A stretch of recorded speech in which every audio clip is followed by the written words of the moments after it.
Race number 5 at Ascot. It's over the 1800 metres, and Mark, the replay horse, gave us a nice smile. And it was a well-deserved win by Northridge. It was a well-deserved win after a big time out of the winner's stall. So great to see Northridge. We'll take a look at that replay of him winning. Keep an eye out for Corporate Larrikin and Terra Force. Straight Corporate Larrikin led the way from Woodsville. Now Northridge popped the big question. Dark Musket down near the rail from Terra Force, followed by Django. Corporate Larrikin tackled by Woodsville. Northridge, Dark Musket, Terra Force trying to get through. Corporate Larrikin joined by Northridge. Hits the lead in the shadows, Northridge, and does just a little too well. Well deserved, as we mentioned. This horse had been knocking on the door for a while, carrying big weights, and been a little bit unlucky in some of these better races, but did come to that suitable race. Now has to carry the 57.5 kilos. I don't mind the step up to 1800 metres. I think you saw at those concluding stages the horse was doing the better work. I think he can certainly play a big part in this. Terra Force is an interesting runner. I thought it was doing okay behind Northridge on that occasion, but I do have some question marks over the 18. I think better suited over the 14 and 16, just letting down late as well. Corporate Larrikin, I can't have with 56.5, stepping up over that 1800. Yeah, we'll need an ice-cold ride, I think, Terra Force to be any chance in this. But Corporate Larrikin here, as you mentioned, will roll along out in front of him. And yeah, you're right about the 56.5 kilos, but we'll be able to hold on. We know he's a very tough type of galloper, but should set it up for Northridge. We saw last start, just dropped a bit at about the 600. Randy Tan scrubbed it along, had to chase Corporate Larrikin on that occasion. Picked the bit up nicely and went straight past them in the straight. I think Fred Kersey's got him going really well. As you mentioned, as he gets a little bit older now, out to 1800 metres shouldn't be an issue. Adam, you're on top selections? I'm going to go with number 7 here, Touch of Silver. I think it's the horse on the up still. I've mentioned a long time ago, won't be beaten for a while, 52.5 kilos. It's the horse to beat. From number 5, Ripper Rio, we get a lovely run from Barrier 3. 1 Northridge and 6 Terra Force. He's a very, very exciting prospect. Number 7, Touch of Silver. He's on top for me as well. From number 5, Ripper Rio. 1 Northridge and 2 Corporate Larrikin. Race number 6 at Ascot. It is an event for the 2-year-olds. It's over the 1200 metres. And Mark, this is probably our first really open race where there are a lot of legit chances in it. Yeah, tricky race for the second leg of the quaddie, isn't it? And the Belmont Community Trophy over 1200 metres. A replay horse is lies in disguise, but keep an eye out for Ruby Amiss and Come On Over. Come On Over immediately under pressure. Noski went to work and Fabagino quickly races 3 in front from Ruby Amiss. Down on the inside, lies in disguise. Vital Blast getting held up. Has to switch back to the inside with 100 left to go. Fabagino shaken up in front. She's got them beaten here, this daughter of Machino, and Fabagino beat Vital Blast. Really good performance there by Lions in Disguise. Was able to attack the line strongly, and I thought was only going to get better stretching out over the 1200 metres. Ruby Amiss was a nice run as well. I still preferred Lions in Disguise. I know that Ruby Amiss gets the blinkers on here, but we'll have to do a little bit of work from Barrier 11 and Come On Over. Although it won that trial, I wasn't that impressed with the time and the way that it was sort of scrubbed up, and it was beaten by 8 lengths. No reason for its disappointing performance as well. So I'd be focusing on Lions in Disguise. I think Ruby Amiss can run a cheeky race. Yeah, Ruby Amiss with the blinkers on out to 1200 metres is the big tick for me. She jumps so well. Peter Nucky will have her in a forward spot, and she'll improve with the blinkers on, probably a couple of lengths. Lies in Disguise, you mentioned as well, Adam. And Come On Over, Jason Brown rides this Parnham galloper, whereas Steve Parnham elects to go with the first starter in Addition. A son of Dewporth, daughter of Dewporth out of Origami, which makes it the half to Malibu Style, of course, kicking plenty of goals over in Victoria at the moment. Recent trial was very good. It's a really open 2-year-old race. We've even got Monsoon there for Brad Parnham and Dan Morton, which has been running really well. And Epic Grey, there's a big spruik on this horse. Yeah, well, you mentioned some of those jockey changes. I think you can take note that Stephen Parnham gets off Come On Over, goes to Addition. Brad Parnham gets off Addition, goes to Monsoon. So you can read a little bit there as well. You mentioned the hype around the Grey here, Epic Grey. Oh, look, I know you and I have got questions about the trial. Everybody seems to think it's absolutely brilliant. I'll be intrigued to see how it goes. It'll be the favourite for this race, there's no doubt about it. I only just had it in my 4, and that's more because of respect for Lindsay Smith and William Pike as well. So it would want to improve from that trial performance. That's just my personal thoughts as well. I couldn't agree more, Adam, but when you do see Lindsay Smith walking him around his yard, he must have a special place for him in his heart. So do watch the first starter, Grey, from the Lindsay Smith yard. You're on top selections, Adam? I'm going to go with number 7, Lions in Disguise. From 6, Ruby Amiss. 2, Monsoon, and 3, Epic Grey. I've got number 6 on top here, Ruby Amiss from the Simon Milliard. From number 2, Monsoon.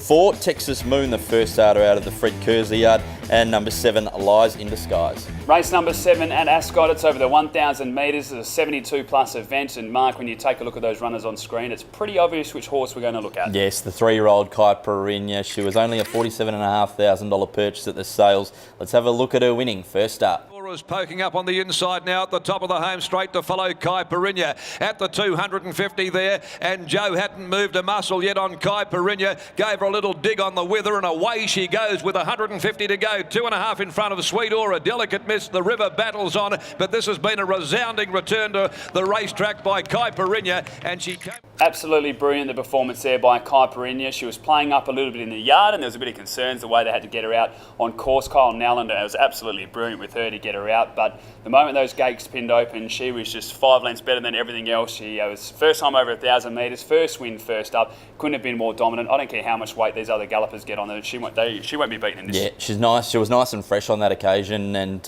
Adam, look, from barrier 9, I think she'll just zoot across. She'll either lead or sit outside of the speed. There could be a few vying there. The likes of Delicate Miss, but she even outsped Delicate Miss last start. So I can see her leading quite comfortably. The River down the bottom there was the good run. Was wide in a few stages of the race last start behind Kai Perinya. Trevor Andrews seems to have the 3-year-old back and going really well, because after that excellent 2-year-old season, he had to lug around a lot of weight in the early part of this 3-year-old season. Well, it was its first up run, and it was just able to be a little bit more forward than we've seen in recent times. I hope they do the same again from barrier 3, because I think if they're able to get it, maybe second or third pair back, they do have that turn of foot to be competitive in a race like this. I think they are just running for second, but although Delicate Miss beat at home in that start, I do prefer the River from the draw. I think Delicate Miss could be pushed wide with the likes of Woolabar in barrier 5 and Classical Prince in 4 as well. So I'll be leaning towards the River from that run, but it's all Kai Perinya for me. She will not be beaten. From 9, the River, 3, Woolabar, and 2, Delicate Miss. I've got number 4 on top as well, and Kai Perinya. From number 9, the River, number 2, Delicate Miss, and 3, Woolabar. Race number 8 at Ascot. It's over the 1,400 metres, and Mark, the replay horse here, very consistent and drawn a very nice gate. Yeah, gets a new jockey for this race though. Randy Tan, the informed 2 kilogram claiming apprentice, jumps on.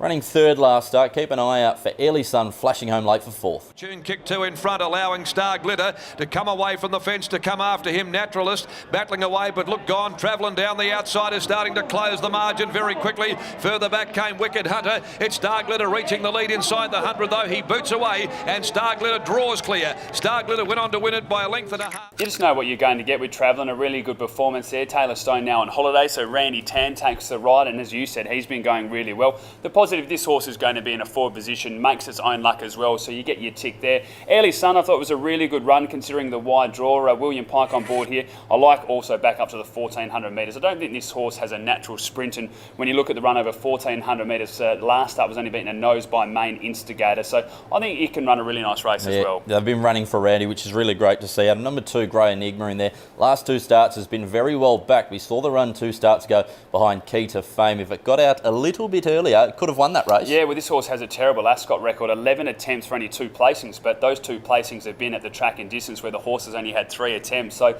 the 1,400 metres reads well. I'm willing to put a line through last start. From barrier 11, had to go back and wasn't able to be in that forward position. I think they'll do what they did 2 starts ago from barrier 6. They'll be a little bit more confident out of the gates, to push up a bit. They know that Forcene's going to want to cross and put speed in the race. You'll see Travelling put speed in the race as well. If they're second or third pair, I think this horse can win the race. Number 10, McCavity there. First up here for Dan Morton. Jerry Noski takes the ride here. This looks like a very elaborate plan. 1,400 metres first up. I think he'll be fresh enough to win. No trial, which is interesting to note as well, but I think he can run a nice race, and hopefully he's got his barrier manners sorted out. Yeah, it will look to be a nice type dinner. There was a bit of hype around this horse as well. Drawn in 2, has never missed a place at the distance, so I think you have to respect it, especially anything from the Dan Morton stable the way they're going at the moment. But I'm happy to go with number 2, Grey Enigma, to get its first win at Ascot. From number 15, Early Sun, 13, King Louis, and 1, Travelling. I've got number 10 on top here, McCavity. From number 14, Come On Board, desperately unlucky last start. 1, Travelling, and number 9, Warjearn. Time now to turn our attention to the best bet of the card, and after doing it once in about a year, Mark, we've now done it 3 meetings in a row. We have the same best bets, and that's probably because of the small fields going around, but we'll start with the first one. It's race 2, number 2, Detango. And race 7, number 4, Kai Perinya. Either great minds think alike or dud minds think alike. We've been all right so far, so let's hope that they do continue. As you can see, you can follow us on all of our social media outlets. You can take a look at our YouTube channel and perthracing.com.au for all of your event information. On behalf of both of us, hope we found you plenty of